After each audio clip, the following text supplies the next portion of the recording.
Welcome to Dweller of the Dark. We are a channel honoring the yellowed and blackened bones of many prominent authors. We will be digging up several obscure, strange, and forgotten authors who influenced many of the great horror, science fiction, and fantasy writers today. More tales of the horrifying, obscure, strange, and forgotten are climbing out of the tombs. Subscribe, comment, like, donate, or I'll send the Devil of Black by you to rip your head off, as we did the like button. Unknown horror masters, send us ghoulish delights for the Skull and Bones collection. Your pound of writer's flesh will feed our ghouls for now. Books, albums, websites in the links below. Children of Horror, Legion of Ghouls, the season of Halloween has arrived. Each night, we will present a tale, song, or poem in the ghoulish spirit of the season. For day 17, we proudly present Seabury Quinn's The Phantom Farmhouse. Here's a story of creeping horror that rises gradually to a powerful climax. It's a story not easily forgotten. I had been at the New Briarcliff Sanitarium nearly 3 weeks before I actually saw the house. Every morning, as I lay abed after the nurse had taken my temperature, I wondered what was beyond the copse of fir and spruce at the turn of the road. The picture seemed incomplete, without chimneys rising among the evergreens. I thought about it so much, I finally convinced myself there really was a house in the wood. A house where people lived and worked and were happy. All during the long, trying days when I was learning to navigate a wheelchair, I used to picture the house and the people who lived in it. There would be a father, I was sure, a stout, good-natured father, somewhat bald, who sat on the porch and smoked a cob pipe in the evening. And there was a mother, too, a wasteless, plaid-skirted mother with hair smoothly parted over her forehead, who sat beside the father as he rocked and smoked, and who had a brown workbasket in her lap. She spread the stocking feet over her outstretched fingers, and her vigilant needle spied out and closed every hole with a cunning no mechanical loom could rival. Then there was a daughter. I was a little hazy in my conception of her, but I knew she was tall and slender as a hazel wand, and that her eyes were blue and wide and sympathetic. Picturing the house and its people became a favorite pastime with me during the time I was acquiring the art of walking all over again. By the time I was able to trust my legs on the road, I felt I knew my way to my vision friend's home, as well as I knew the byways of my own parish, though I had as yet not set foot outside the sanitarium. Oddly enough, I chose the evening for my first long stroll.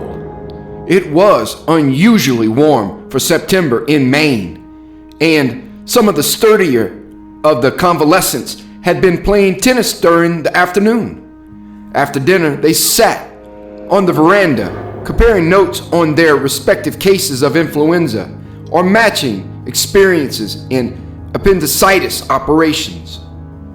After building the house bit by bit from my imagination, as a child pieces together a picture puzzle, I should have been bitterly disappointed if the woods had proved empty. Yet, when I reached the turn of the road and found my dream house a reality, I was almost afraid. Bit for bit and part for part, it was as I had visualized it. A long, rambling, comfortable-looking farmhouse it was, with a wide porch screened by vines and a whitewashed picket fence about the little clearing before it. There was a tumble-down gate in the fence, one of the kind that is held shut with a weighted chain. Looking closely, I saw the weight was a disused plowshare. Leading from gate to porch was a path of flat stones laid unevenly in the short grass and bordered with a double row of clamshells. A lamp burned in the front room, sending out cheerful golden rays to meet the silver moonlight. A strange, eerie sensation came over me as I stood there. Somehow, I felt I had seen that house before. Many times before. Yet, I had never been in that part of Maine till I came to Briarcliff, nor had anyone ever described the place to me. Indeed, except for my idle dreams, I had no intimation that there was a house in those pines at all. Who lives in the house at the turn of the road? I asked the fat man who roomed next to me. He looked at me as blankly as if I had addressed him in Choctaw, then countered, "What road?" "Why, the South Road," I explained. "I mean the house in the pines, just beyond the curve, you know." If such a thing had not been obviously absurd, I should have thought he looked frightened at my answer. Certainly, his already prominent eyes started a bit further from his face. "Nobody lives there," he assured me. "Nobody's lived there for years. There isn't any house there." I became angry. What right had this fella to make my civil question the occasion for an ill-timed jest? "As you please," I replied. "Perhaps there isn't any house there for you, but I saw one there last night." "My God!" he ejaculated and hurried away as if I had just told him I was infected with smallpox. Later in the day, I overheard a snatch of conversation between him and one of his acquaintances in the lounge. "I tell you, it's so," he was saying with great earnestness. "I thought it was all a lot of poppycock myself, but that clergyman saw it last night. I'm going to pack my traps and get back to the city and not waste any time about it either." "Rats," his companion scoffed. "He must have been stringing you." Turning to light a cigar, he caught sight of me. "Say, Mr. Weatherby," he called, "you didn't mean to tell my friend here that you really saw a house down by those pines last night, did you?" "I certainly did," I answered. "And I tell you, too, there's nothing unusual about it, is there?" "Is there?" he repeated. "Is there? Say, what did it look like?" I described it to him as well as I could, and his eyes grew as wide as those of a child hearing the story of Bluebeard. "Well, I'll be a Chinaman's uncle," he declared as I finished. "I sure will." "See here," I demanded. "What's all the mystery about that farmhouse? Why shouldn't I see it? It's there to be seen, isn't it?" He gulped once or twice, as if there were something hot in his mouth, before he answered. "Look here, Mr. Weatherby. I'm telling you this for your own good. You'd better stay in o' nights, and you'd better stay away from those pines in particular." Nonplussed at this unsolicited advice, I was about to ask an explanation when I detected the aftertang of whiskey on his breath. I understood then. I was being made the butt of a drunken joke by a pair of racecourse followers. "I'm very much obliged, I'm sure," I replied with dignity. "But if you don't mind, I'll choose my own comings and goings." "Oh, go as far as you like." He waved his arms wide in token of my complete free agency, Go as far as you like. I'm going to New York." And he did. The pair of them left the sanitarium that afternoon. A slight recurrence of my illness held me housebound for several days after my conversation with the two sportively inclined gentlemen, and the next time I ventured out at night, the moon had waxed to the full, pouring a flood of light upon the earth that rivaled midday. The minutest objects were as readily distinguished as they would have been before sunset. In fact, I remember comparing the evening to a silver-plated noon. As I trudged along the road to the pine copse, I was busy formulating plans for intruding into the family circle at the farmhouse, devising all manner of pious frauds by which to scrape acquaintance. Shall I feign having lost my way and inquire direction to the sanitarium? Or shall I ask if some mythical acquaintance, a John Squires, for instance, lives there? I asked myself as I neared the turn of the road. Fortunately for my conscience, all these subterfuges were unnecessary, for as I neared the whitewashed fence, a girl left the porch and walked quickly to the gate, where she stood gazing pensively along the moonlit road. It was almost as if she were coming to meet me, I thought, as I slackened my pace and assumed an air of deliberate casualness. Almost abreast of her, I lowered my cadence still more and looked directly at her. Then I knew why my conception of the girl who lived in that house had been misty and indistinct. For the same reason the venerable John had faltered in his description of the New Jerusalem until his vision in the Isle of Patmos. From the smoothly parted hair above her wide forget-me-not eyes to the hem of her white cotton frock, she was as slender and lovely as a Rossetti saint, as wonderful to the eye as a medieval poet's vision of his lost love in paradise. Her forehead, evenly framed in the beaten bronze of her hair, was wide and high, and startlingly white, and her brows were delicately penciled, as if laid on by an artist with a camel's hair brush.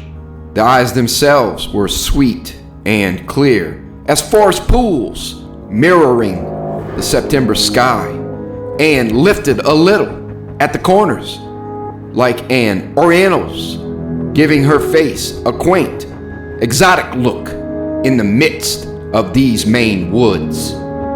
So slender was her figure that the swell of her bosom was barely perceptible under the light stuff of her dress, and as she stood immobile in the nimbus of moon rays, the undulation of the line from her shoulders to ankles was what painters call a curve of motion. One hand rested lightly on the gate, finely cut as a bit of Italian sculpture, and scarcely less white than the limed wood supporting it. I noticed idly that the forefinger was somewhat longer than its fellows, and that the nails were almond-shaped and very pink, almost red, as if they had been rouged and brightly polished. No man can take stock of a woman thus, even in a cursory, fleeting glimpse, without her being aware of the inspection. And in the minute my eyes drank up her beauty, our glances crossed and held. The look she gave back was as calm and unperturbed as though I had been non-existent. One might have thought I was an invisible wraith of the night. Yet the faint suspicion of a flush quickening in her throat and cheeks told me she was neither unaware nor unappreciative of my scrutiny. Mechanically, I raised my cap and, wholly without conscious volition, I heard my own voice asking, "May I trouble you for a drink from your well? I'm from the sanitarium, only a few days out of bed, in fact, and I fear I've overdone myself in my walk." A smile flitted across her rather wide lips, quick and sympathetic as a mother's response to her child's request, as she swung the gate open for me. "Surely," she answered, and her voice had all the sweetness of the south wind soughing through her native pines. "Surely you may drink at our well and rest yourself too, if you wish." She preceded me up the path, quickening her pace as she neared the house and running nimbly up the steps to the porch. From where I stood beside the old-fashioned well, fitted with windlass and bucket, I could hear the sound of whispering voices in earnest conversation. Hers I recognized, lowered though it was, by the flute-like purling of its tones. The other two were deeper, and, it seemed to me, hoarse and throaty. Somehow, odd as it seemed, there was a queer canine note in them, dimly reminding me of the muttering of not-too-friendly dogs. Such fractious growls I had heard while doing missionary duty in Alaska, when the savage, half-wolf Malamutes were not fed promptly at the relay stations. Her voice rose a thought higher, as if in argument, and I fancied I heard her whisper, "This one is mine, I tell you. Mine. I'll brook no interference. Go to your own hunting." An instant more, there was a reluctant, assenting growl from the shadow of the vines curtaining the porch, and a light laugh from the girl as she descended the steps, swinging a bright tin cup in her hand. For a second, she looked at me as she sent the bucket plunging into the stone-curbed well. Then she announced in explanation, "We're great hunters here, you know. The season is just in, and Dad and I have the worst quarrels about whose game is whose." She laughed in recollection of their argument, and I laughed with her. I had been quite a Nimrod as a boy myself, and well I remembered the heated controversies as to whose charge of shot was responsible for some luckless bunny's demise. The well was very deep, and my breath was coming fast by the time I had helped her wind the bucket rope upon the windlass. But the water was cold as only spring-fed well water can be.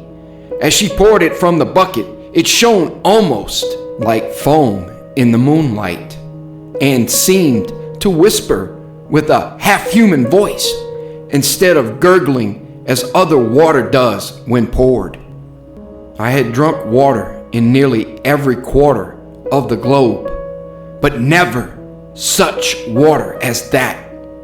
Cold as the breath from a glacier, limpid as visualized air, it was yet so light and tasteless in substance that only the chill in my throat and the sight of the liquid in the cup told me that I was doing more than going through the motions of drinking. "And now, will you rest?" she invited as I finished my third draught. "We've an extra chair on the porch for you." Behind the screen of vines, I found her father and mother seated in the rays of the big kitchen lamp. They were just as I had expected to find them, plain, homely, sincere country folk, courteous in their reception and anxious to make a sick stranger welcome. Both were stout, with the comfortable stoutness of middle age and good health, but both had surprisingly slender hands. I noticed, too, that the same characteristic of an overlong forefinger was apparent in their hands as in their daughters, and that both their nails were trimmed to points and stained almost a brilliant red. "My father, Mr. Squires," the girl introduced, "and my mother, Mrs. Squires." I could not repress a start. These people bore the very name I had casually thought to use when inquiring for some imaginary person. My lucky stars had surely guided me away from that attempt to scrape an acquaintance. What a figure I should have cut if I had actually asked for Mr. Squires. Though I was not aware of it, my curious glance must have stayed longer on their red nails than I had intended, for Mrs. Squires looked deprecatingly at her hands. "We've all been turning in, putting up fox grapes." She included her husband and daughter with a comprehensive gesture. "And the stain just won't wash out. Has to wear off, you know." I spent perhaps 2 hours with my newfound friends, talking of everything from the best methods of potato culture to the surest way of landing a 9-pound bass. All three joined in the conversation and took a lively interest in the topics under discussion. After the vapid talk of the guests at the sanitarium, I found the simple, interested discourse of these country people as stimulating as wine, and when I left them, it was with a hearty promise to renew my call at an early date. Better wait until after dark, Mr. Squires warned. We'd be glad to see you any time, but we're so busy these fall days, we haven't much time for company. I took the broad hint in the same friendly spirit it was given. It must have grown chillier than I realized while I sat there, for my new friend's hands were clay cold when I took them in mine at parting. Homeward bound, a whimsical thought struck me so suddenly I laughed aloud. Ha ha ha! There was something suggestive of the dog tribe about the Squires family, though I could not for the life of me say what it was.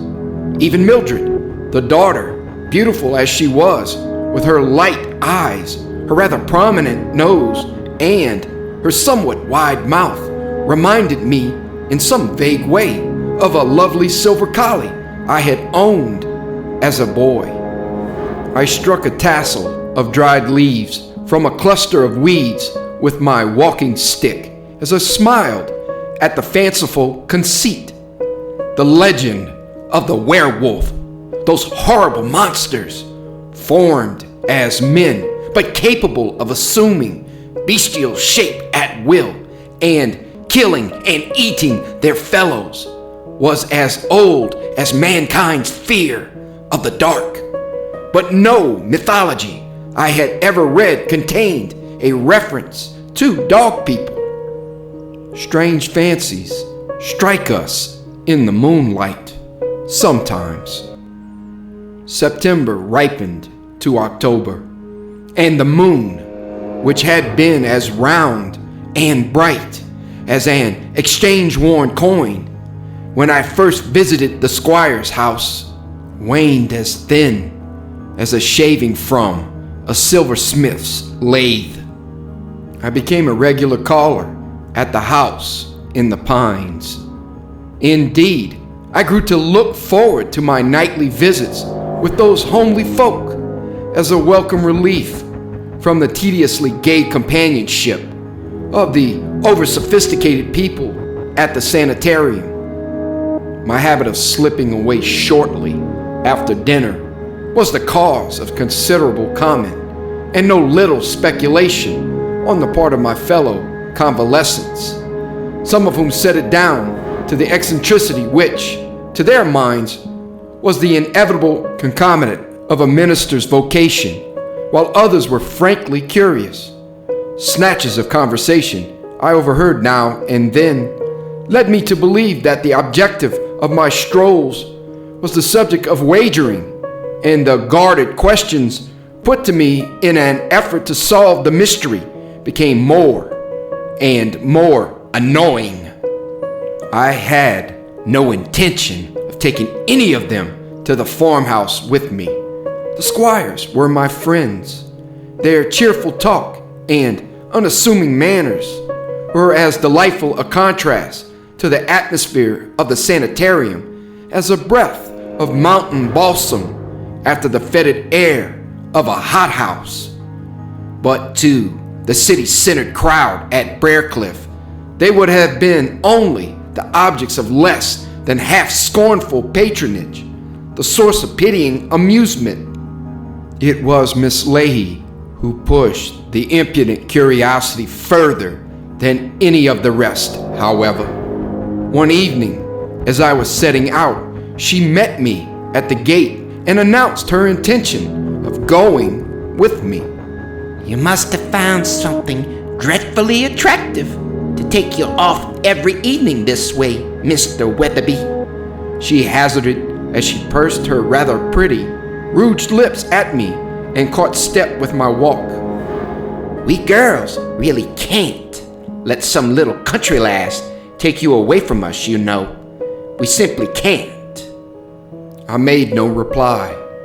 It was scarcely possible to tell a pretty girl, even such a vain little flirt as Sarah Leahy, to go home and mind her business. Yet that was just what I wanted to do. But I would not take her with me. To that, I made up my mind. I would stop at the turn of the road, just out of sight of the farmhouse, and cut across the fields. If she wanted to accompany me on a cross-country hike in high-heeled slippers, she was welcome to do so. Besides, she would tell the others that my wanderings were nothing more mysterious than nocturnal explorations of the nearby woods. Which bit of misinformation would satisfy the busybodies at Briarcliff and relieve me of the espionage to which I was subjected as well. I smiled grimly to myself as I pictured her climbing over fences and ditches in her flimsy party frock and beaded pumps, and lengthened my stride toward the woods at the road's turn. We marched to the limits of the field bordering the squire's grove in silence, I thinking of the mild revenge I should soon wreak upon the pretty little busybody at my side, Miss Leahy, too intent on holding the pace I set to waste breath in conversation. As we neared the woods, she halted, an expression of worry, almost fear, coming over her face. I don't believe I'll go any farther, she announced. No, I replied a trifle sarcastically. And is your curiosity so easily satisfied? It's not that. She turned half round as if to retrace her steps. I'm afraid of those woods. Indeed? I queried. And what is there to be afraid of? Bears, Indians, or wildcats?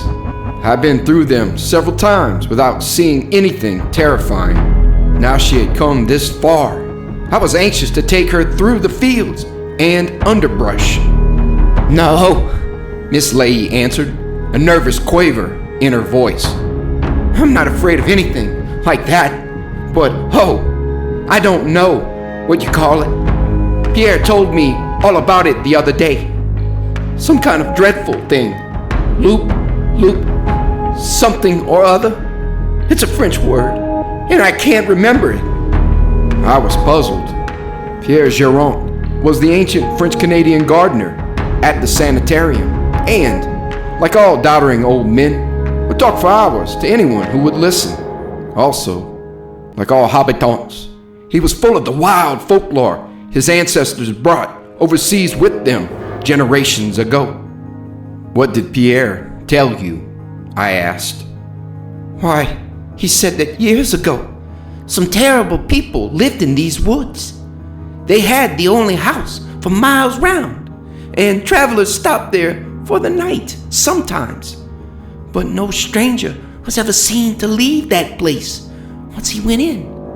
One night the farmers gathered about the house and burned it with the family that lived there. When the embers had cooled down, they made a search and found nearly a dozen bodies buried in the cellar. That was why no one ever came away from that dreadful place. They took the murdered men to the cemetery and buried them. But they dumped the charred bodies of the murderers into graves in the barnyard without even saying a prayer over them. And Pierre says, "Oh, look, look!" She broke off her recital of the old fellow's story and pointed a trembling hand across the field to the edge of the woods. A second more, and she shrank against me, clutching at my coat with fear-stiffened fingers and crying with excitement and terror. I looked in the direction she indicated, myself a little startled by the abject fear that had taken such sudden hold on her. Something white and ungainly was running diagonally across the field from us, skirting the margin of the woods and making for the meadow that adjoined the sanitarium pasture. A second glance told me it was a sheep, probably one of the flock kept to supply our table with fresh meat. I was laughing at the strength of the superstition that could make the girl see a figure of horror in an innocent mutton that had strayed away from its fellows and was scared out of its silly wits, when something else attracted my attention. Loping along in the trail of the fleeing sheep, somewhat to the rear and a little to each side, were two other animals. At first glance, they appeared to be a pair of large collies, but as I looked more intently, I saw that these animals were like nothing I had ever seen before. They were much larger than any collie, nearly as high as St. Bernards, yet shaped in a general way like Alaskan sledge dogs, huskies.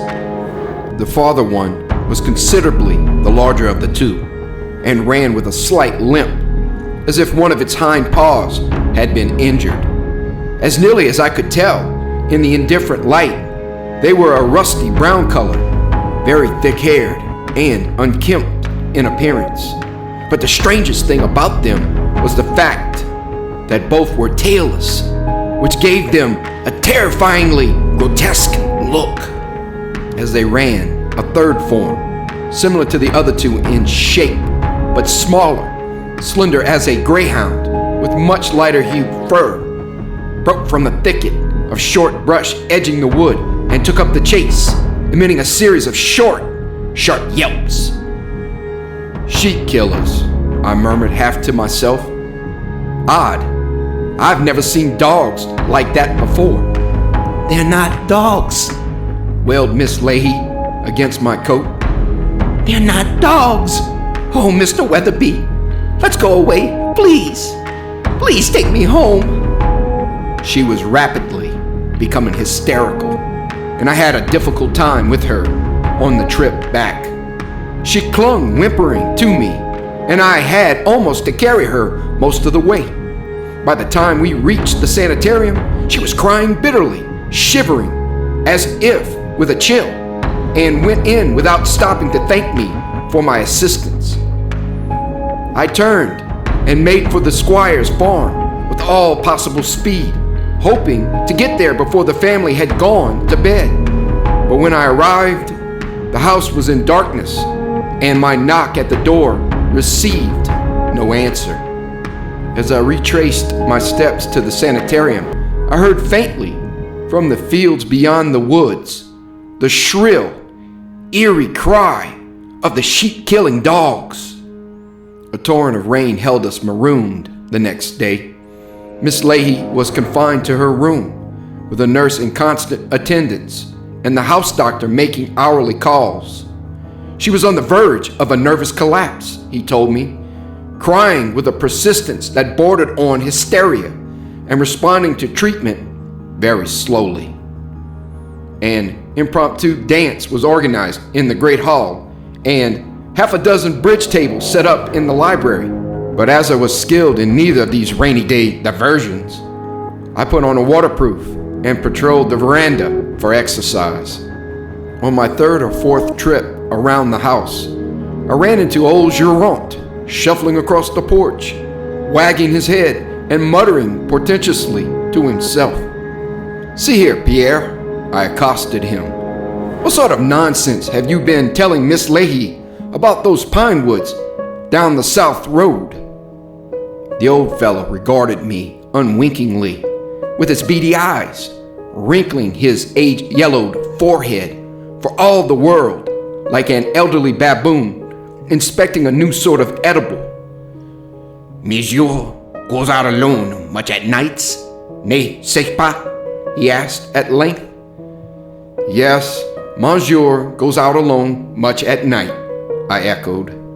"But what Monsieur particularly desires to know is what sort of tales you have been telling Mademoiselle Leahy. Comprenez-vous?"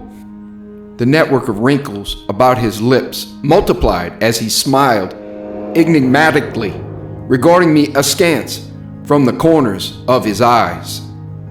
"Monsieur is Anglais," he replied. "He would not understand or believe." "Never mind what I'd believe," I retorted.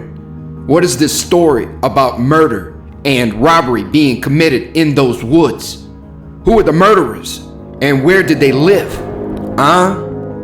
For a few seconds he looked fixedly at me, chewing the cud of senility between his toothless gums, then glancing carefully about as if he feared being overheard. He tiptoed up to me and whispered, "Monsieur must stay indoors these nights. When the moon she shine, yes? When she not show her face, no. There are evil things abroad at the dark of the moon, monsieur. Even last night, they killed 3 of my beast sheep. Remember, monsieur, the loup-garou, he is out when the moon hide her light." And with that he turned and left me. Nor could I get another word from him, save his cryptic warning. "Remember, monsieur, the loup-garou, remember." In spite of my annoyance, I could not get rid of the unpleasant sensation the old man's words left with me. "The loup-garou." Werewolf, he had said, and to prove his goblin wolf's presence, he had sighted the death of his 3 sheep. As I paced the rain-washed porch, I thought of the scene I had witnessed the night before, when the sheep killers were at their work. Well, I reflected, I've seen the loup-garou on his native heath at last. From causes as slight as this, no doubt, the horrible legend of the werewolf had sprung. Time was when all France quaked at the sound of the loup-garou's hunting call, and the bravest knights in Christendom trembled in their castles and crossed themselves fearfully because some renegade shepherd dog quested his prey in the night. On such a foundation are the legends of a people built. Whistling a snatch from Pinafore and looking skyward in search of a patch of blue in the clouds, I felt a tug at my raincoat sleeve, such as a neglected terrier might give. It was Gérant again. "Monsieur," he began in the same mysterious whisper, "the loup-garou is a verity, certainly. I myself have never seen him." He paused to bless himself. "But my cousin, Baptiste, was once pursued by him. Yes, it was near the shrine of the good Saint Anne that Baptiste lived. One night he was sent to fetch the curé for a dying woman. They rode fast through the trees to Curway and my cousin Baptiste, for it was at the dark of the moon, and the evil forest folk were abroad. As they galloped, there came a loup-garou from the woods, with eyes as bright as hellfire. It followed hard this tailless hound from the devil's kennel, but they reached the house before it, and the curé put his book with the Holy Cross on its cover at the doorstep. The loup-garou wailed under the windows like a child in pain until the sun rose. Then it slunk back to the forest. When my cousin Baptiste and the curé came out, they found its hand marks in the soft earth around the door. Very like your hand or mine they were, monsieur, save that the first finger was longer than the others. And did they find the loup-garou? I asked.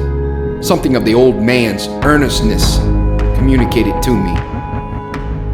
Yes, monsieur, but of course, he replied gravely.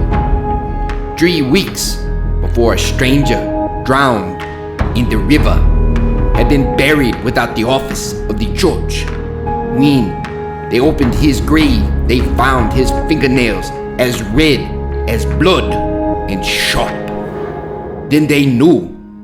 The good curé read the burial office over him, and the poor soul that had been snatched away in sin slept peacefully at last. He looked quizzically at me, as if speculating whether to tell me more. Then, apparently fearing I would laugh at his outburst of confidence, started away toward the kitchen. Well, what else, Pierre? I asked, feeling he had more to say. No, he replied. There is nothing more, monsieur. I did but want monsieur should know my own cousin, that Tigeron, had seen the loup-garou with his very eyes. Hearsay evidence, I commented as I went in to dinner. During the rainy week that followed, I chafed at my confinement, like a privileged convict suddenly deprived of his liberties, and looked as wistfully down the south road as any prisoned gypsy ever gazed upon the open trail. The quiet home circle at the farmhouse, the unforced conversation of the old folks, Mildred's sweet companionship, all beckoned me with an almost irresistible force. For in this period of enforced separation, I discovered what I had dimly suspected for some time. I loved Mildred Squires, and, loving her, I longed to tell her of it. No lad intent on visiting his first sweetheart ever urged his feet more eagerly than I when, the curtains of rain at last drawn up, I hastened toward the house at the turn of the road. As I hoped, yet hardly dared expect, Mildred was standing at the gate to meet me as I rounded the curve, and I yearned toward her like a hummingbird seeking its nest. She must have read my heart in my eyes, for her greeting smile was as tender as a mother's as she bends above her babe. At last, you have come, my friend, she said, putting out both hands in welcome. I am very glad. We walked silently up the path, her fingers still resting in mine, her face averted. At the steps, she paused, a little embarrassment in her voice as she explained. Father and mother are out. They have gone to a meeting. But you will stay. Surely, I acquiesced, and to myself I admitted my gratitude for this chance of Mildred's unalloyed company. We talked but little that night. Mildred was strangely distrait, and, much as I longed to, I could not force a confession of my love from my lips. once in the midst of a long pause between our words, the cry of the sheep killers came faintly to us, echoed across the fields and woods. And as the weird, shrill sound fell on our ears, she threw back her head with something of the gesture of a hunting dog scenting its quarry. Toward midnight, she turned to me, a panic of fear having apparently laid hold of her. "You must go," she exclaimed, rising and laying her hand on my shoulder. "But your father and mother have not returned," I objected. "Won't you let me stay until they get back?" "Oh, no, no," she answered, her agitation increasing. "You must go at once, please." She increased her pressure on my shoulder, almost as if to shove me from the porch. Taken aback by her sudden desire to be rid of me, I was picking up my hat when she uttered a stifled little scream and ran quickly to the edge of the porch, interposing herself between me and the yard. At the same moment, I heard a muffled sound from the direction of the front gate, a sound like a growling and snarling of savage dogs. I leaped forward, my first thought being that the sheep killers I had seen the other night had strayed to the squire's place. Crazed with blood, I knew they would be almost as dangerous to men as to sheep, and every nerve in my sickness-weakened body cried out to protect Mildred. To my blank amazement, as I looked from the porch, I beheld Mr. and Mrs. Squires walking sedately up the path, talking composedly together. There was no sign of the dogs or any other animals about. As the elderly couple neared the porch, I noticed that Mr. Squires walked with a pronounced limp, and that both their eyes shone very brightly in the moonlight, as though they were suffused with tears. They greeted me pleasantly enough, but Mildred's anxiety seemed increased rather than diminished by their presence, and I took my leave after a brief exchange of civilities. On my way back, I looked intently in the woods bordering the road for some sign of the house of which Pierre had told Miss Leahy, but everywhere the pines grew as thickly as thought. Neither axe nor fire had ever disturbed them. Geraint is in his second childhood, I reflected, and like an elder child, he loves to terrify his juniors with fearsome witch tales. Yet, an uncomfortable feeling was with me till I saw the gleam of the sanitarium's lights across the fields, and as I walked toward them, it seemed to me that more than once I heard the baying of the sheep killers in the woods behind me. A buzz of conversation, like the sibilant arguments of a cloud of swarming bees, greeted me as I descended the stairs to breakfast next morning. It appeared that Ned, one of the pair of great mastiffs attached to the sanitarium, had been found dead before his kennel, his throat and brisket torn open and several gaping wounds in his flanks. Boris, his fellow, had been discovered whimpering and trembling in the extreme corner of the doghouse, the embodiment of canine terror. Speculation as to the animal responsible for the outrage was rife, and, as usual, it ran the gamut of possible and impossible surmises. Every sort of beast, from a grizzly bear to a lion escaped from the circus, was in turn indicted for the crime, only to have a complete alibi straightway established. The only one having no suggestion to offer was old Geraint, who stood sphinx-like in the outskirts of the crowd, smiling sardonically to himself and wagging his head sagely.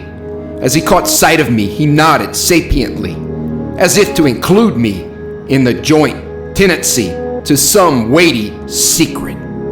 Presently, he worked his way through the chattering group and whispered, Monsieur, he was here last night, and with him was the other tailless one.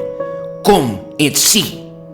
Plucking me by the sleeve, he led me to the rear of the kennels and, stooping, pointed to something in the moist earth. You see? He asked, as if a printed volume lay for my reading in the mud. I see that someone has been on his hands and knees here, I answered, inspecting the handprints he indicated. Something? He corrected, as if reasoning with an obstinate child. Does not Monsieur behold that the first finger is the longest? Which proves nothing, I defended. There are many hands like that. Oh, yes, he replied with that queer upward accent of his. And where has Monsieur seen hands like that before? Oh, many times, I assured him, somewhat vaguely, for there was a catch at the back of my throat as I spoke. Try as I would, I could recall only 3 pairs of hands with that peculiarity. His little black eyes rested steadily on me in an unwinking stare, and the corners of his mouth curved upward in a malicious grin. It seemed almost as if he found a grim pleasure in thus driving me into a corner. See here, Pierre, I began testily, equally annoyed at myself and him. You know as well as I that the loup-garou is an old woman's tale. Someone was looking here for tracks and left his own while doing it. If we look among the patients here, we shall undoubtedly find a pair of hands to match these prints. God forbid, he exclaimed, crossing himself. That would be an evil day for us, Monsieur. Here, Boris, he snapped his fingers to the surviving mastiff. Come and eat. The huge beast came wallowing over to him with the ungainly gait of all heavily muscled animals, stopping on his way to make a nasal investigation of my knees. Scarcely had his nose come into contact with my trousers when he leaped back, every hair in his mane and along his spine stiffly erect, every tooth in his great mouth bared in a savage snarl. But instead of the mastiff's fighting growl, he emitted only a low, frightened whine, as though he were facing some animal of greater power than himself and knew his own weakness. Good heavens, I cried, thoroughly terrified at the friendly brute's sudden hostility. Yes, Monsieur, Geronte cut in quickly, putting his hand on the dog's collar and leading him a few paces away. It is well. You should call upon the heavenly ones, for surely you have the odor of hell upon your clothes. What do you mean? I demanded angrily. How dare you? He raised a thin hand deprecatingly. Monsieur knows that he knows, he replied evenly, and what I also know. And leading Boris by the collar, he shuffled to the house. Mildred was waiting for me at the gate that evening, and again her father and mother were absent at one of their meetings. We walked silently up the path and seated ourselves on the porch steps, where the waning moon cast oblique rays through the pine branches. I think Mildred felt the tension I was drawn to, for she talked trivialities with an almost feverish earnestness, stringing her sentences together and changing her subjects as a Navajo rug weaver twists and breaks her threads. At last, I found an opening in the abatis of her small talk. Mildred, I said very simply, for great emotions tear the ornaments from our speech. I love you, and I want you for my wife. Will you marry me, Mildred? I laid my hand on hers. It was cold as lifeless flesh and seemed to shrink beneath my touch. Surely, dear, you must have read the love in my eyes, I urged as she averted her face in silence. Almost from the night I first saw you, I've loved you, dear. Oh, don't. Her interruption was a strangled moan, as if wrung from her by my words. I leaned nearer her. Don't you love me, Mildred? I asked. As yet, she had not denied it. For a moment, she trembled, as if a sudden chill had come on her. Then, leaning to me, she clasped my shoulders in her arms, hiding her face against my jacket. John, you don't know what you say, she whispered disjointedly, as though a sob had torn the words before they left her lips. Her breath was on my cheek, moist and cold as air from a vault. I could feel the litheness of her through the thin stuff of her gown, and her body was as devoid of warmth as a dead thing. You're cold, I told her, putting my arms shieldingly about her. The night has chilled you.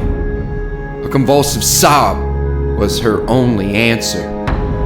Mildred, I began again, putting my hand beneath her chin and lifting her face to mine.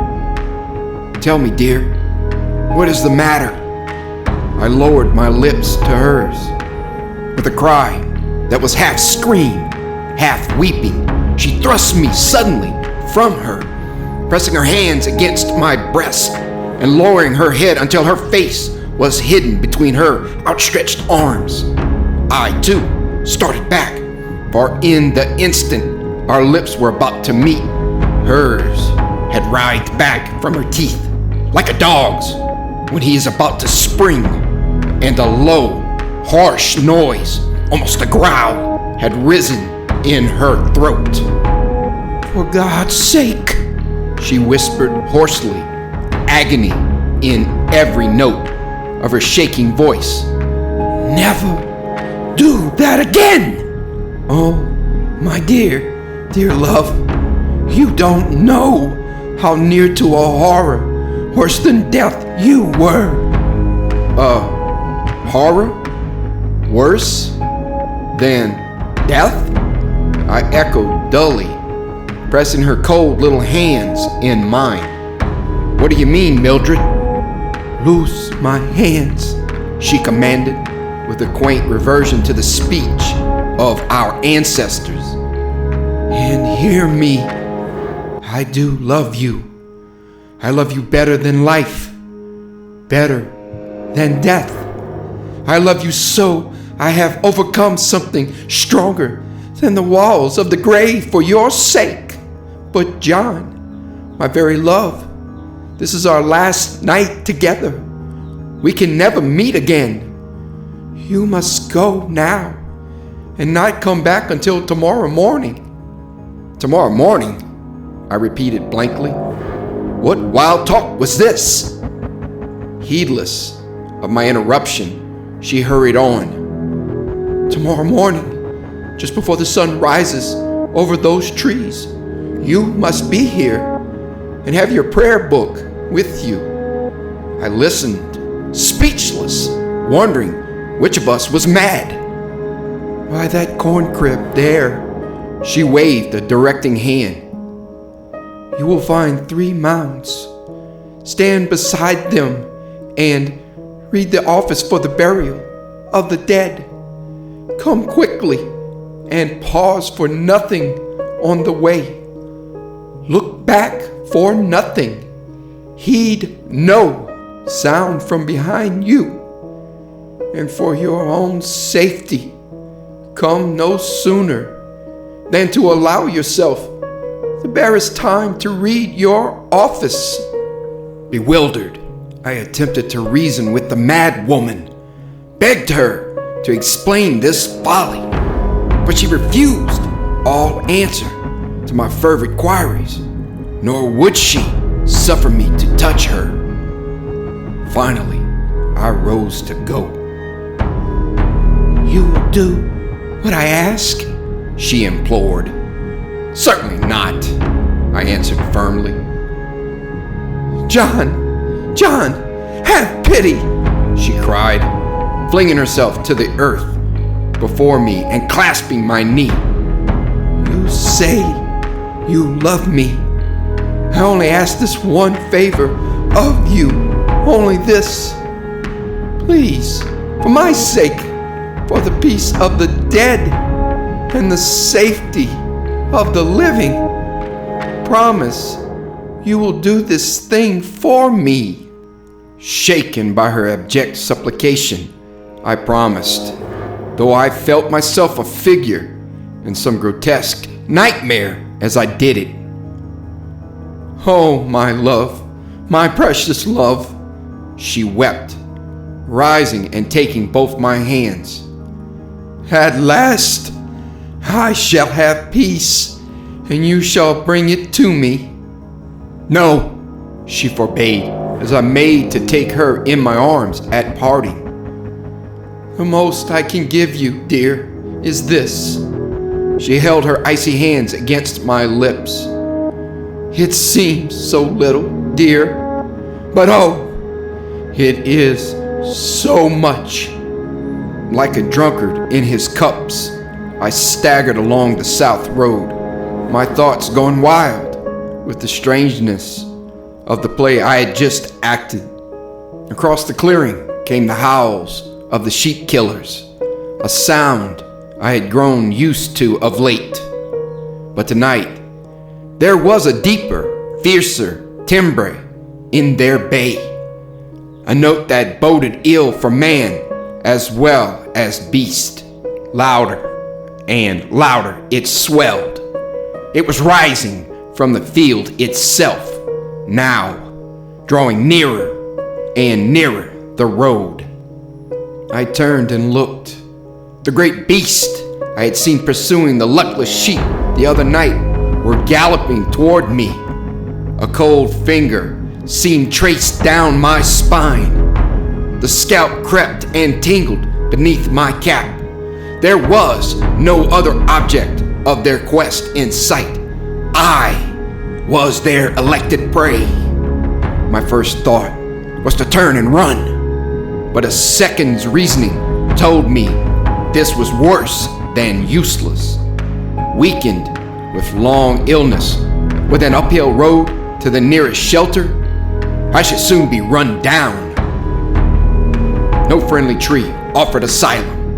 My only hope was to stand and fight. Grasping my stick, I spread my feet, bracing myself against their charge. And as I waited their onslaught, there came from the shadow of the pines the shriller, sharper cry of the third beast. Like the crest of a flying, wind-lashed wave, the slighter, silver-furred brute came speeding across the meadow, its ears laid back, its slender paws spurning the sod daintily. Almost it seemed as if the pale shadow of a cloud were racing toward me. The thing dashed slantwise across the field, its flight converging on the line of the other two's attack. Midway between me and them, it paused, hairs bristling, limbs bent for a spring. My eyes went wide with incredulity. It was standing in my defense. All the savageness of the larger beast's hunting cry was echoed in the smaller creature's bay, and with it, a defiance that needed no interpretation. The attackers paused in their rush, halted, and looked speculatively at my ally. They took a few tentative steps in my direction, and a fierce whine, almost an articulate curse, went up from the silver-haired beast. Slowly, the tawny pair circled and trotted back to the woods. I hurried toward the sanitarium, grasping my stick firmly in readiness for another attack. But no further cries came from the woods, and once, as I glanced back I saw the light-haired beast trotting slowly in my wake, looking from right to left, as if to ward off danger.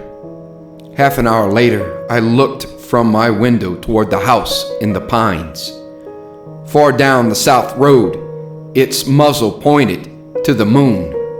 The bright furred animal crouched and poured out a lament to the night, and its cry was like the wail of a child in pain. Far into the night, I paced my room, like a condemned convict when the vigil of the death watch is on him. Reason and memory struggled for the mastery, one urging me to give over my wild act, the other bidding me obey my promise to Mildred. Toward morning, I dropped into a chair, exhausted with my objectless marching. I must have fallen asleep, for when I started up, the stars were dimming in the zenith, and bands of slate, shading to amethyst, slanted across the horizon.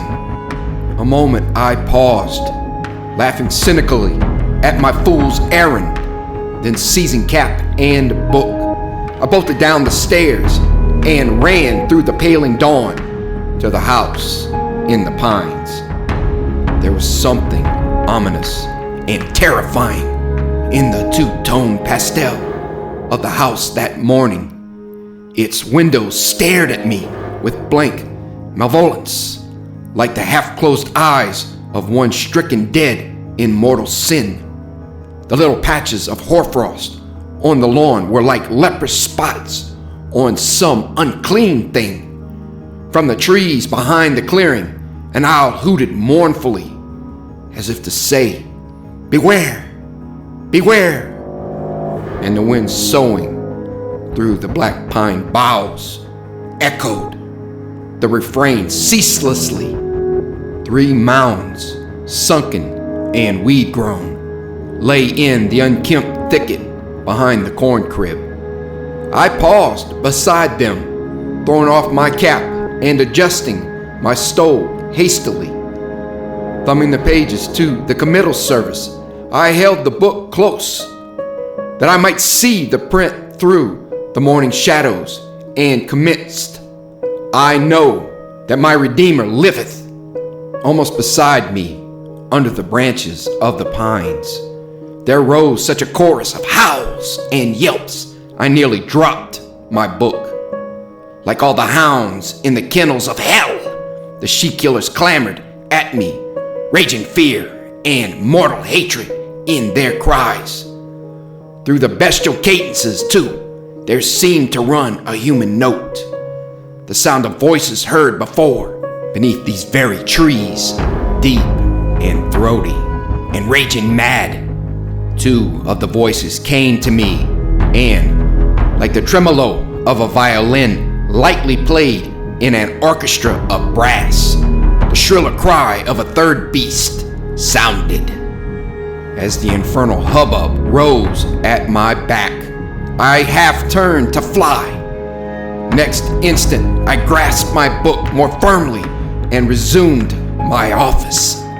For like a beacon in the dark, Mildred's words flashed on my memory. Look back for nothing. Heed no sound behind you. Strangely, too, the den approached no nearer, but as though held by an invisible bar, stayed at the boundary of the clearing. Man that is born of a woman hath but a short time to live, and is full of misery. Deliver us from all our offenses. O Lord, deliver us not into the bitter pains of eternal death.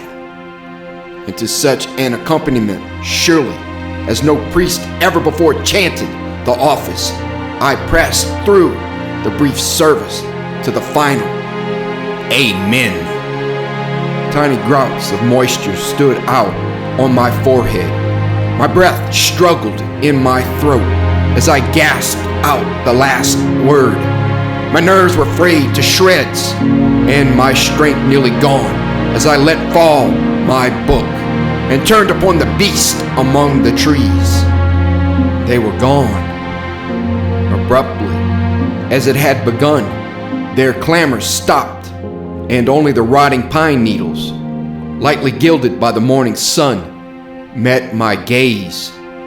A light touch fell in the palm of my open hand, as if a pair of cool, sweet lips had laid a kiss there. A vapor like swamp fog enveloped me. The outbuildings, the old, stone-curbed well where I had drunk the night I first saw Mildred, the house itself, all seemed fading into mist and swirling away in the morning breeze. Hey, monsieur will do himself an injury sleeping on the wet earth. Ogeron bent over me, his arm beneath my shoulders. Behind him, great Boris, the mastiff, stood wagging his tail, regarding me with doggish good humor. Pierre, I muttered thickly, how came you here? This morning, going to my task, I saw Monsieur run down the road like a thing pursued. I followed quickly, for the woods hold terrors in the dark, Monsieur. I looked toward the farmhouse. Only a pair of chimneys, rising stark and bare from a crumbling foundation, were there. Fence, well, barn, all were gone, and in their place a thicket of sumac and briars, tangled and overgrown, as though undisturbed for 30 years. The house, Pierre! Where is the house? I croaked, sinking my fingers into his withered arm. House? He echoed. Oh, but of course, there is no house here, Monsieur, nor has there been for years. This is an evil place, Monsieur. It is best we quit it, and that quickly. There be evil things that run by night. No more, I answered, staggering toward the road, leaning heavily on him. I brought them peace, Pierre.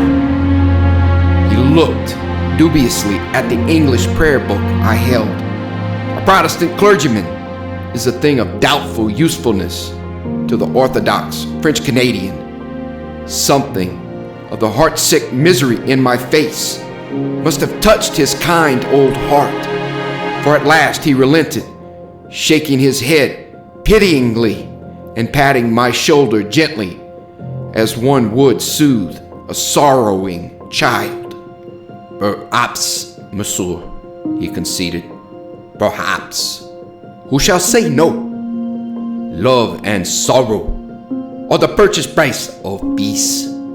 Yes, did not Le Bon Dieu so buy the peace of the world? Thank you for listening. Have a great night.